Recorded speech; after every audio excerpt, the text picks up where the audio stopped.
ሰላም ወገኖች የጌታ የኢየሱስ ክርስቶስ ጸጋና ሰላም ይብዛላችሁ። በክፍል 2 ተመልሻለሁ። መልእክቴ በክፍል 1 ተጠቃሎ የሚያበቃ አይደለም። የክፍል 2ን መልእክት ይዤላችሁ ቀርቤያለሁ። እስቲ እንግዲህ በመጀመሪያ አቡነ አብርሃም የተባሉ ሊቀ ጳጳስ በጥምቀት ዙሪያ በተፈጠረው ችግር የተናገሩት ነገር አለና እሳቸውን ሰምተን ከዛ እመለሳለሁ። እኔ ሌላም ቪዲዮ አስደምጣችኋለሁ። ተባረኩ፣ ለዘላለም ተከታተሉ። ጸበል በመነጋው ጸበል መርጨት ላይ በጸበል መርጨት ላይ ብዙ ነገሮች አይተናል።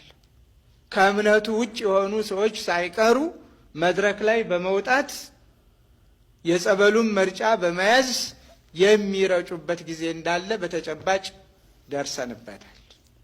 ልብ አድርጉ፣ ዲያቆኑ አይደለም። ለዲያቆኑም ግን ተገቢ አይደለም ጸበል መርጨት፣ ወጣቱም አይደለም። ለወጣቱ ጨርሶም የሚፈቀድ ነገር የለውም። ጸበሉን የሚረጩት ካህናት ናቸው። ቅዱስ ፓትርያርኩ ባሉበት ቅዱስ ፓትርያርኩ፣ ከዚያ ሊቃነ ጳጳሳቱ፣ ካህናቱ፣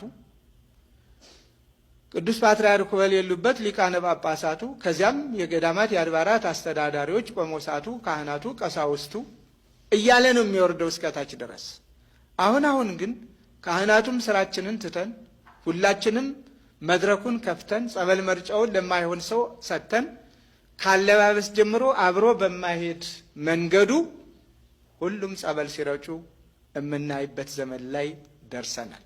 ስለዚህ ይሄ ደግሞ ከቤተ ክርስቲያን ታሪክ፣ ከቤተ ክርስቲያን ሕግ፣ ከቤተ ክርስቲያን ስርዓት ቀኖና ጋራ ጨርሶ የማይሄድ ስለሆነ ድፍረት መቅሰፍትን ያመጣል እንጂ ክብርን ስለማያመጣ ባልተሰጣችሁ ድርሻ በሌላችሁ ስልጣን ጸበል እንረጫለን የምትሉ ሁሉ ፈጽሞ እጆቻችሁን እንድትሰበስቡ የተባረከና የተመሰገነ ይሁን።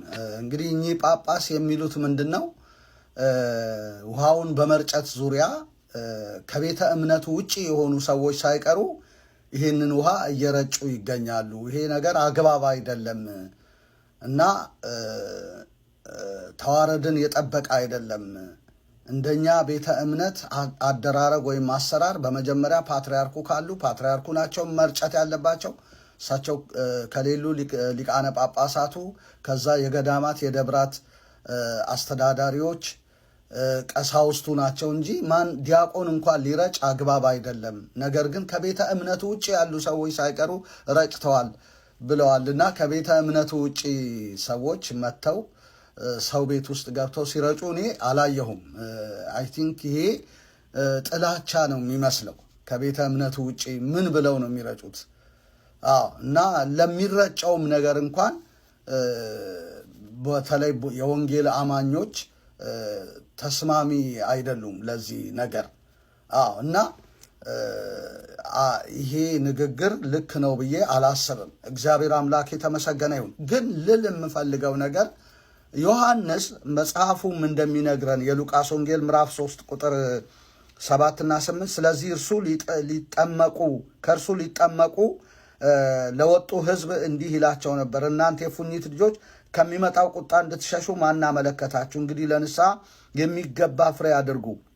በልባችሁ አብርሃም አባት አለን ማለትን አትጀምሩ። ከነዚህ ድንጋዮች ለአብርሃም ልጆች ሊያስነሳለት እግዚአብሔር እንዲችል እላችኋለሁና። አሁንስ ምሳር ደግሞ በዛፎች ስር ተቀምጧል። እንግዲህ መልካም ፍሬ የማያደርግ ዛፍ ሁሉ ይቆረጣል፣ ወደ እሳትም ይጣላል እያለ ሊጠመቁ ለሚመጡ ሰዎች ይህንን መልእክት ያስተላልፍ ነበር። ለንስሐ የሚገባ ፍሬ አድርጉ፣ ግበሩ እንከ ፍሬ ዘይደልወክሙ ለንስሐ የሚገባ ፍሬ አድርጉ እያለ ይናገር ነበረ ዮሐንስ። ከዚህ መልእክቱ የተነሳ ብዙዎች ምን እናድርግ እያሉ ከእርሱ ይጠመቁ እንደነበር እንመለከታለን። እና ማለት ንስሐ የገቡ ሰዎች ተጠምቀው ለክርስቶስ ያዘጋጃቸው ነበር፣ ሙሽሪት አድርጎ ማለት ነው። እና ይሄ ጥምቀቱ ለክርስቶስ የማዘጋጀት የንስሐ ምልክት ነው፣ ንስሐ የመግባት ምልክት ነው። ኦርቶዶክስ ግን የምታጠምቀው ወይም የምትረጨው በጥምቀት ዕለት ምንድን ነው? ይሄ እኮ አሁን እኮ ኢየሱስ የመጣበት ጊዜ ነው። አሁን ውሃ የምንረጭበት ጊዜ ሳይሆን ደሙን የምንረጭበት ጊዜ ነው እንጂ ውሃ የምንረጭበት አይደለም። ውሃ የረጨው ዮሐንስ ሰውን ለንስሐ ለማዘጋጀትና ለኢየሱስ ሙሽሪት ለማድረግ ለሙሽራው ለኢየሱስ ሙሽሪት ሊያደርጋቸው ነው። ኦርቶዶክስ የምትረጨው ምንድን ነው? እና ይሄ ጫወታ ነው። አዎ ይሄ ጫወታ ነው። አዎ ለምን ብለን ስንል መጽሐፍ ቅዱሳችን የክርስቶስ ኢየሱስ ደም የዛሬ 2000 ዓመት እንደተረጨ ይናገራል።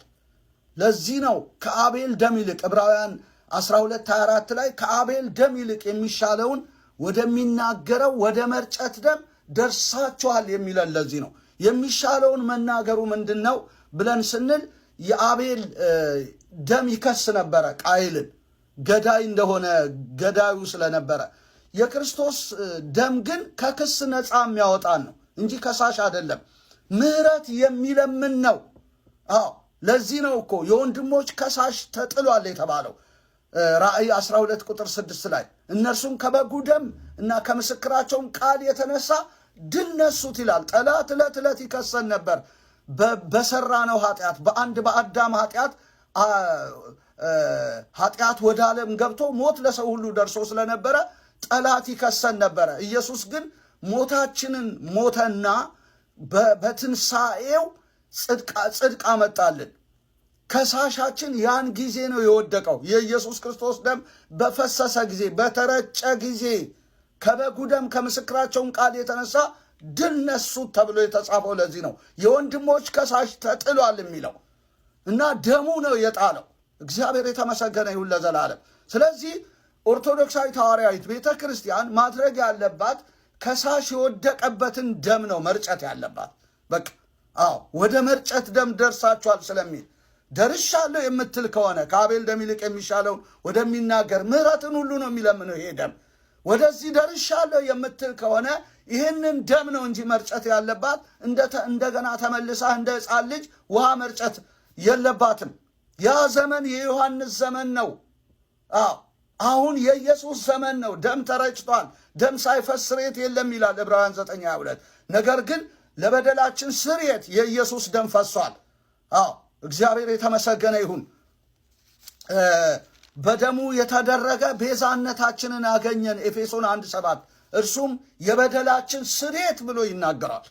ስለዚህ ይሄንን ስርየት ያመጣ ደም መርጨት ሲገባ ማስተዋወቅ ሲገባ ወደዚህ ወደ መርጨት ደም እንዲደርስ ህዝቡ መናገር ሲገባ ውሃ መርጨት ማለት በጣም በጣም ጽዩፍ ነው፣ ነውር ነው። ሲጀመር ራሱ ታቦቱ ወደ ወንዝ ዳር መሄዱ መረጨቱ ይሄ ራሱ እኮ አግባባዊ ያልሆነ ነገር ነው። ይህ መጽሐፍ ቅዱሳዊ ነው። በዚህች አጭር ጊዜ ላብራራው ስለማልችል ጊዜ ስለማይኖረኝ እንጂ ብዙ ማለት እንችላለን እንችላለን። ስለዚህ ይሄንን እውነት ነው ልናገር የምፈልገው። ሌላው ደግሞ በቅዳሴ መጽሐፍ ላይ ወናሁ ደመ መሲሕከ ዝንቱ ይኬል እየንቴ ዝንቱ ደም ነባቢ ይኩን ሰራይ ኃጢአት ለገብርከ ይላል። የባሪያህን ኃጢአት የሚያስተሰርይ ይሁን ብሎ የመሲሁ ደም ስለ እኔ ይጮሃል ነው የሚለው።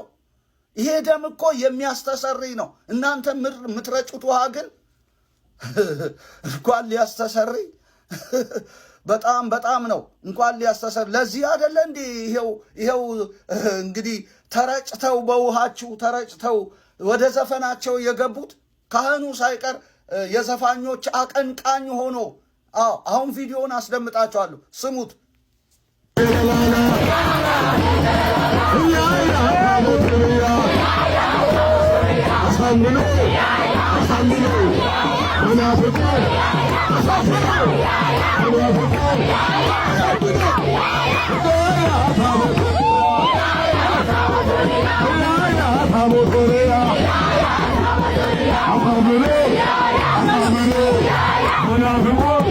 ውድ ኦርቶዶክሳውያን ዜማን በቅዱስ ያሬድ በኩል ሰንዳና አዘጋጅታ ዓመት እስከ ዓመት ስታዜም የምትኖር ቅድስት ቤተ ክርስቲያን በዚህ ልክ ቆቡን የለበሱና ይሄ ነው እንግዲህ ውጤቱ። ይኸው ካህኑ ሳይቀር ዘፈን ውስጥ ገብቶ ሊያውም የኳስ ተጫዋቾች የክለብ ተጫዋቾች በተሸናነፉ ጊዜ አንደኛው ተደስቶ የሚጨፍረውን ጭፈራ ነው ሲጨፍሩ ይነ። ለምን ታዲያ አይለወጡም ነበር? ተረጭተው ለምን ንስሐ አይገቡም ነበር? አድርሱልኝ፣ ለአቡነ አብርሃምም ጭምር ስጡልኝ፣ ለወገን ለኦርቶዶክሳውያን በሙሉ ተባረኩልኝ ለዘላለም።